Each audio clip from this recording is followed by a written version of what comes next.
Bem-vindos a mais um Desenvolvimento Desorientado podcast. Sou Bruno Garcia e eu acredito que nos últimos anos estamos vivendo a era das narrativas digitais e do colonialismo de dados. Eu escutei essas duas expressões de Yuval Noah Harari, autor do best-seller Sapiens, e os argumentos deles me fizeram refletir, pois eu estava justamente lendo o livro sobre os bastidores do caso Cambridge Analytica e Facebook.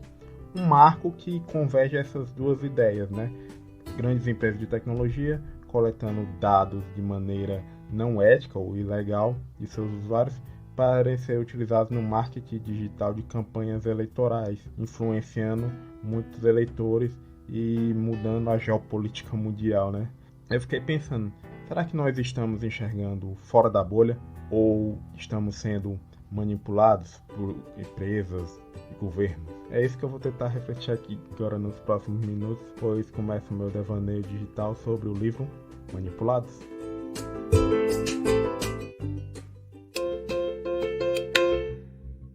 Manipulados, como a Cambridge Analytica e o Facebook invadiram a privacidade de milhões e botaram a democracia em xeque. Foi publicado esse ano no Brasil pela editora HarperCollins e é escrito por Brittany Kaiser, que trabalhou durante 3 anos na empresa de marketing político digital e foi testemunha ocular da ascensão e queda de um modelo de negócio baseado em Big Data, exploração da privacidade na internet.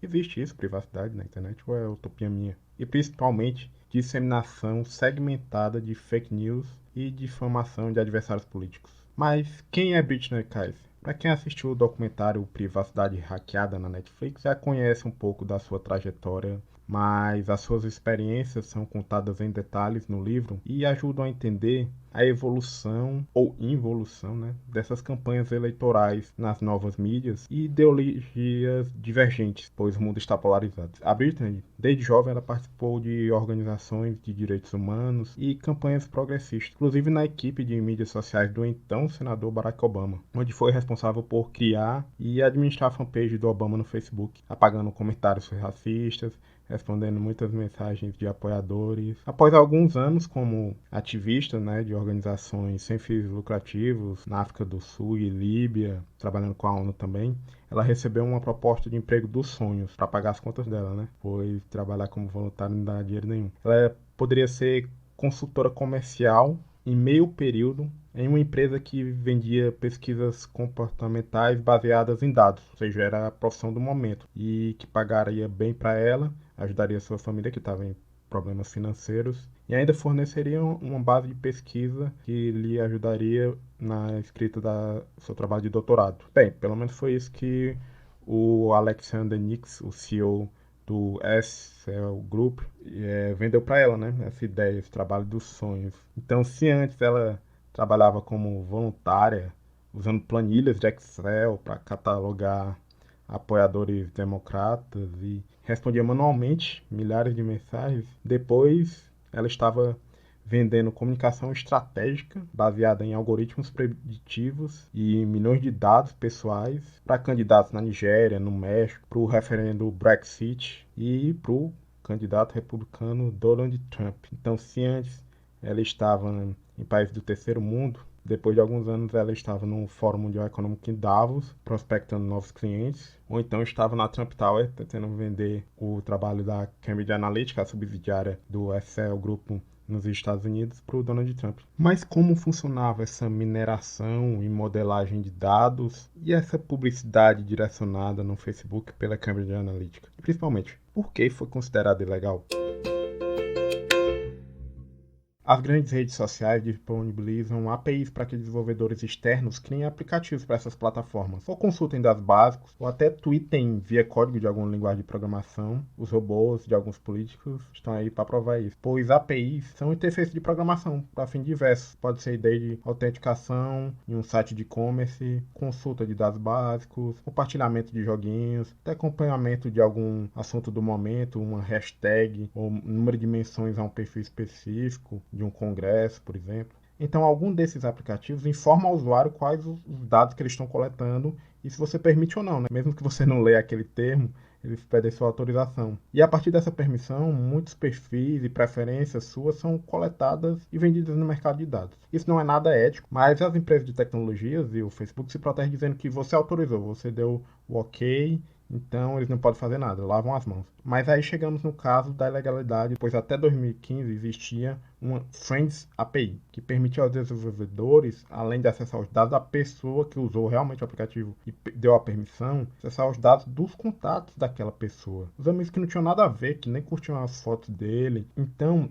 diversos cientistas de dados, programadores e corretoras de dados coletavam essas informações para fins diversos, desde a pesquisa em universidades até comércio. A Cambridge Analytica então obteve essa base de dados, entre outras, e começou a trabalhar analisando, identificando personalidade das pessoas usando modelos computacionais e psicologia cognitiva. Eles conseguiram dados diversos, como gastos de cartão de crédito, mobilidade, programas assistidos, principalmente as curtidas dadas no Facebook. Foi dessa forma que eles conheceram os gostos, valores, medos de cada eleitor e a partir disso puderam criar mensagens de campanha personalizadas e adaptadas para cada um deles. Os dados demográficos, que são mais comuns, que é sexo, idade, religião, raça, afetam a maneira como as pessoas veem o mundo, mas é a personalidade a chave para saber por que as pessoas compram ou por que votam de uma determinada maneira.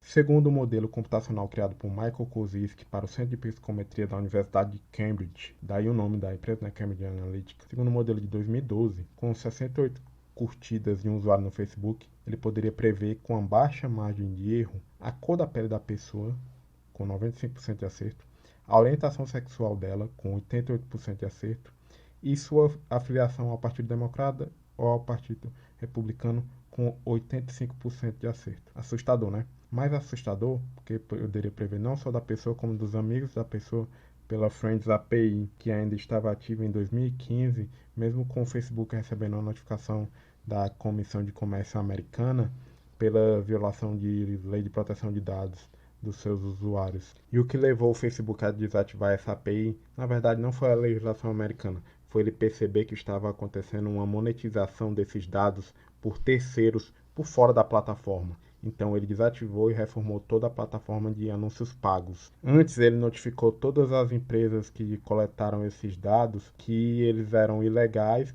por problemas jurídicos para se precaver e que essas empresas deveriam deletar da sua base de dados o que foi coletado. Mas as empresas só disseram o seguinte, beleza, a gente vai deletar.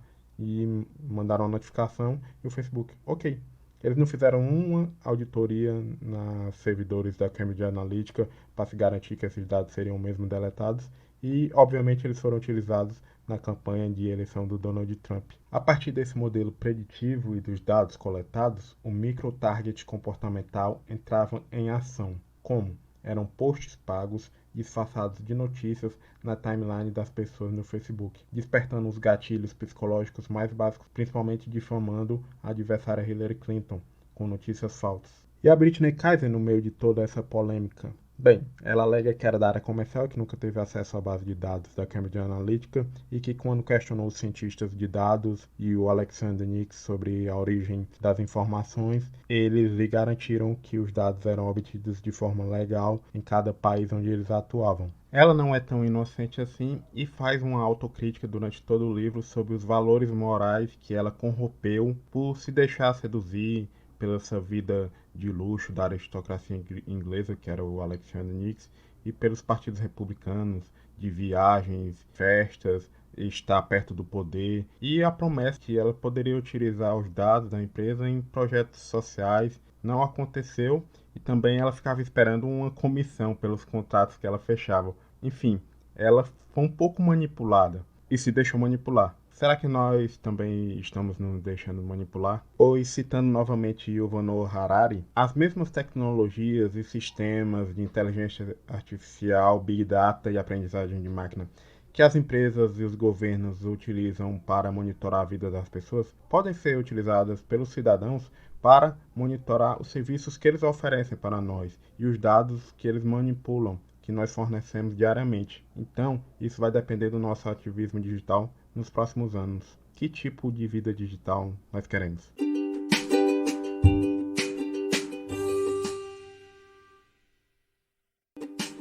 A Brittany Kaiser, pós-Cambridge Analytica, virou ativista digital pela proteção de dados e cofundou a On Your Data, visando aumentar a conscientização sobre a necessidade de termos o controle sobre os nossos próprios dados. Ela afirma que se optarmos por ficar à toa, as realidades distópicas de 1984 e Black Mirror se tornarão ainda mais reais do que são hoje. O tribalismo vai crescer, a linha que separa a verdade da manipulação ficará menos nítida e o direito à nossa identidade digital, o ativo mais valioso do mundo, jamais será recuperado. A hora de agir é agora. Para acompanhar o trabalho da Brittany, acesse onyourdata.foundation. Aqui no Brasil também nós temos ações para proteção de dados interessantíssimas. O Brasil I.O.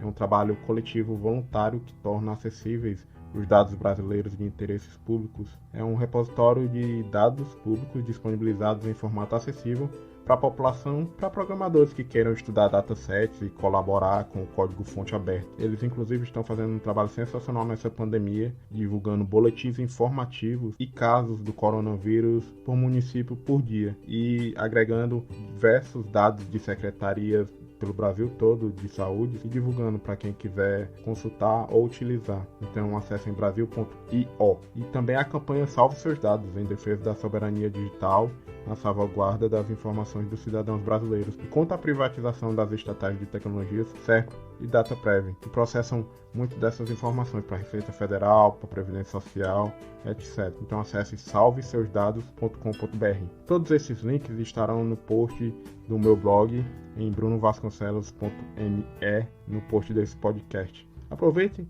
e nos sigam nas redes sociais. @Desorientec, tanto no Twitter, no Facebook e no Instagram. Então, salvem seus dados, fiquem em casa e forte abraço!